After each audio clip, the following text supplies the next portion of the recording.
going to one of Larry's spots. You got about 4 or 5 of them? Oh my God, it's like nobody else in the city, you know, even has a restaurant. So we went to, I went to Moro's, the original one, on Friday night. Dropping a few monster directions with the red beans and rice and the yams. Oysters amazing. Oh my God. Then Saturday night I went to Moro Steaks, the seafood gumbo with the lobster tail and the wild mushroom pasta. Did you meet your mama and grandmama? No. Oh, they don't know either. No. Mama and grandma always They come got out. 5 different spots. Yeah, because his mom has a restaurant now. Yeah. Mama and grandma always come out. They got like 5 different spots. They can't be everywhere at once. I'll tell you that much. But just salute to everybody I saw in New Orleans, man. We had a ball this week, right? Let's salute everybody out in Vegas. The iHeartRadio Music Festival went down in Vegas. Big Sean, Victoria Monet, Camila Cabello, Shabuzi, who else did I see? Gwen Stefani, New Kids on the Block. It was dope. So salute to the iHeartRadio staff. It was dope. I had a great time. I had an amazing time. I was there for it. So New Kids on the Block. New Kids on the Block. Yeah. Then after that, I flew out to the HBCU, the Battle of HUs, Hampton versus Howard. Lauren pulled up on us. I think Lauren, she was out there in heaven out there with all those single brothers out there. But okay, what else happened? Yeah, I don't hear no heaven talk. There was heaven talk? God is good. See that? See that? You didn't gas them up this time, right? You didn't lie to them and... I don't even want to get into it on air because Don't block your lesson. Right, you don't block your lesson. Yeah, super sweet. Opens car doors, just everything. Oh my God. Yeah, salute to Sharif Gibson, man. WLTV, New Orleans. We're holding it down that ball when it comes to the books. I look forward to going back to DC. I like it there. All right. Well, we got Jess with the Mess with Marla Rosa coming up. What we talking about? We do. We're going to get into Janet Jackson and Kamala Harris. There was some comments made by Janet that had to be cleared up, so we're going to talk about it. All right, we'll get to that next. It's the Breakfast Club. Good morning. Good morning, everybody. We are the Breakfast Club. Let's get to Jess with the Mess with Marla Rosa. The news is very sorry that's around the world. Just don't do no grind. Don't do no grind. She wants to nobody. Worldwide Jess, Worldwide Mess. On the Breakfast Club. The Coach is with Marla Rosa. Talk to me. So Janet Jackson, who we rarely ever really hear from, came out. She did an interview with The Guardian, and in the interview was all about her life, her career. They asked her about, where she is, like politics. So the excerpt from the article says, this is the writer of the article. They speak to you and then they answer the question. So she's saying, I wonder where she stands, she's Janet Jackson, on the forthcoming election. After all, I say, America could be on the verge of voting in its first black female president, Kamala Harris. This is what she says to Janet Jackson. Janet Jackson responds, no. She's not black. That's why. I'm sure she would have said, I would want things to be better for my descendants. And I'm sure they'd have been so thrilled if there was any way they could have known about the opportunities that you could tap through their resilience and hard work. Actually, it was very quiet. Kind of a warm feeling. Pride. Yeah. Because look at the resilience that must have been there. The struggle that they've had. True. Okay, they got triple as well. To get you where you are now. Yeah. To get run where he is. Great. To my generation. And also run Fatalities that Janet Jackson looked at her expectantly, perhaps assuming that the writer was also of Indian heritage. And the interviewer said that she then shot back at Janet, well, she's both. And then Janet said, her father's white. That's what I was told. I mean, I haven't watched the news in a few days. I was told that they discovered her father was white. Then the writer says that she was floored at this point because it's well known that Kamala Harris's father is a Jamaican economist, a Stanford professor who split from her Indian mom when she was 5. Well, maybe it's not as well known as people think. And that's why I think folks are being too hard on Janet. Like, she was misinformed. Correct her and then, move on. Like, it's easy to be misinformed and repeat something you heard nowadays. It happens every single day to all types of people. Yeah, they jumped on Janet.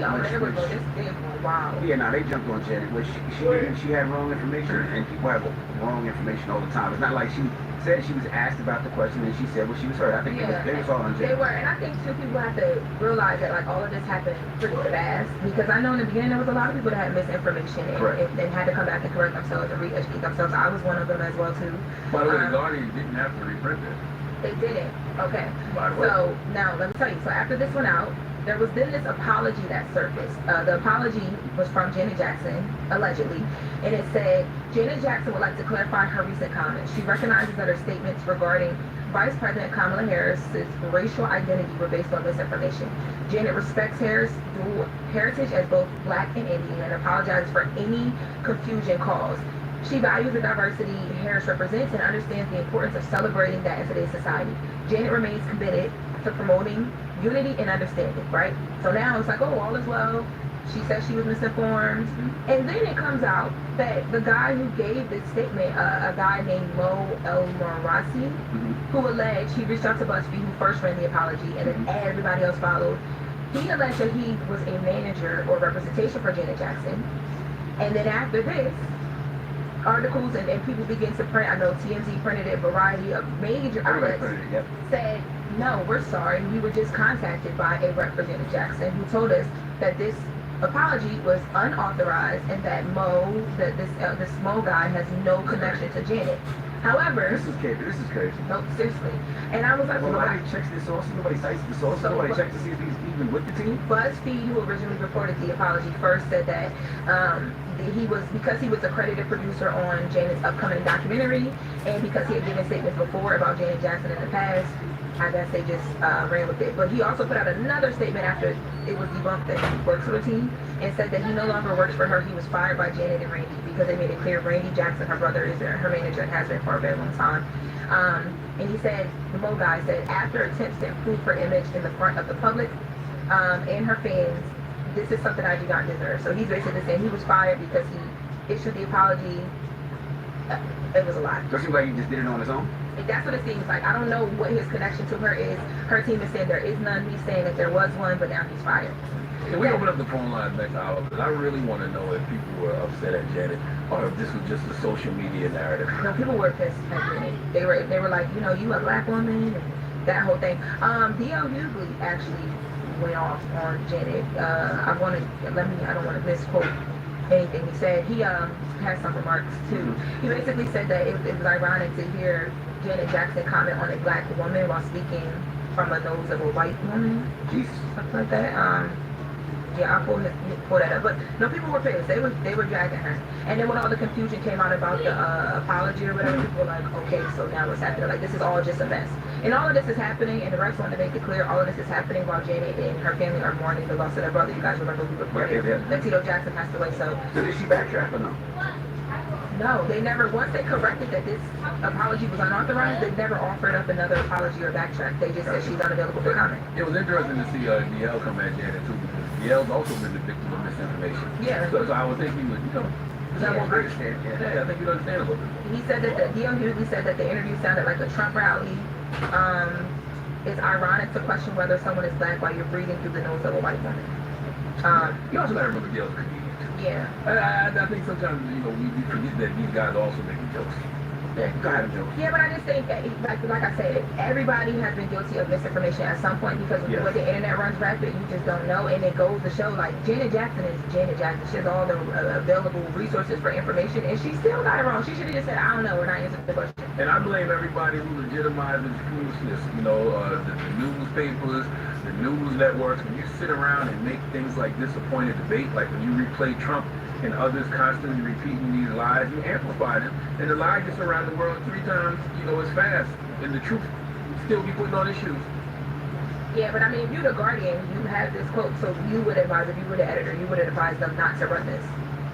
No, I would have told them run it because, you know, I want the hits. They got Exactly. engagement in the clicks. But that goes But- against what you just said. Everybody did just correct her the right way. And they did correct her, right? She did correct her, but, you know, people don't care about that. They're like, well, why would she say that in the first place? But that is a good question you bring up, Lord. Like, if you are a magazine like The Guardian, right, you say to yourself, damn, I already know this misinformation is running rampant. Do I put this story out, which I know is only going to reinforce more of that misinformation? you want to. Because all the headlines, when you see the headlines now, it says, like Rolling Stone headline is Janet Jackson questions whether Kamala Harris is black. Right. That's not clearing it up. That's not giving somebody factual But information. they're going for the hits, though. They're going for the hits. NBC News that Janet Jackson tells interviewer she heard Kamala Harris is not black. All people see is Janet Jackson said Kamala Harris is not black. If you already heard that, now you might believe it because Janet Jackson said it. Correct. Yeah. Or you believe Janet Jackson. What y'all thinking? Yeah. I don't know. So you do Damn, have to Harris in the ass. editorial I mean, choices. Yeah, but they're doing based on the hits. They want people to traffic. Then they know that's going to bring the traffic, which I'm sure it has, because we're talking about it for the last 3 minutes.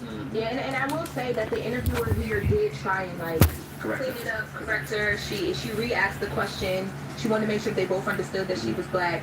And then Janet responded, I don't know. Honestly, I don't know what to answer because I really, truthfully don't know. I think either way it goes, it's going to be mayhem because they were talking about like the peaceful transfer of power. She's and right about that. if the world is ready for a black woman president, like, you know. So she did try and give Janet some grace to like kind of get it together, but she didn't know the answer. But But she yeah. didn't have the information. All right. Well, that is Just With the Mess with Lauren LaRosa. Now, we'll talk about that next hour. 800-585-1051. After Don, you can get on the calls. Do you think people should be mad at Janet for it? For having misinformation? Let's discuss after that. But Charlamagne, who you giving your donkey to? I mean, that's, yeah, before after the hour, I'm going to ask the same question. You know, I want to put this Janet Jackson stuff out there, and, you know, I got some thoughts about it, and just see what the people think. All right. I want to see if y'all think she deserves the biggest hee-haw. Okay. All right. We'll get into that next. It's The Breakfast Club. Good morning. The donkey of the day is something to go. He gave me donkey of the day, and I deserve it. You need to know. You need to tell me. I am. You have to go. Tell them. It's time for donkey of the day. It's a read, but you're so good at it. You better be a fake man, Charlamagne. You know you're Charlamagne. give me a Kit Kat now. Yeah, Charlamagne. Who will give the donkey of the day to me? Well, Sexy Red, don't get Come here, Kit Kat, September now. 23rd. We'll be up to you all. Okay, I saw folks in the uproar about this over the weekend, sending me messages saying, Uncle Charlotte, you should give Janet Jackson donkey today. Oh, And then I went and man, saw what Kit Janet Kat. said, and I couldn't Oh, believe man, it. mommy. Was treating the architect of Rhythm Nation with such disrespect. Okay, this woman made, that's the way love goes, and this is the thing she gets. I didn't quite feel like she should get the biggest hee-haw, but I will let you all decide. See, the woman who showed us what the pleasure principle was, Janet Jackson, was having a conversation with The Guardian that was published on Saturday, and one of the things she said in the article was she heard that Vice President Kamala Harris was not black. Here's the quote, she's not black, that's what I heard, end quote.